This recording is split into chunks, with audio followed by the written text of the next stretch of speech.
Siz kompaniyangizni 3,5 million dollarga baholayapsiz.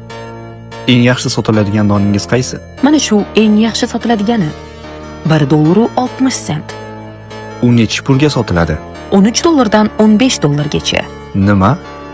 Demak bu premium yuqori sifatli mahsulot va siz uni necha pulga tayyorlaysiz? $1.60. $1.60. Men $13 nonni ko'rsam bo'ladimi? Qarang, qanchalik ajoyib va juda katta ekan. Bu go'yoki ikkita non, atigi $1.60 ingrediyentlardan tayyorlangan. Ha, Bu ajoyib. to'g'ri. O'tirmoqchimisiz? Juda istardim, rahmat. Bu fantastik. Ha, ta'mi shunda ham dahshat, ta'riflashga til ojiz. Dahshat, rahmat. Unda sir nima?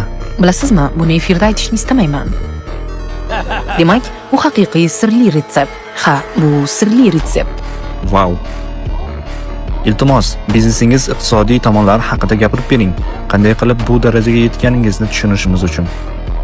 O'tgan moliyaviy yildagi aylanmamiz $1 million dan sal kamroq edi. Bu yilgi aylanma 2 barobar bo'ladi. 2 millionlik aylanma. Sizda qarz bormi? Hech qanday qarz yo'q. Hammasini aylanmadan to'ladik.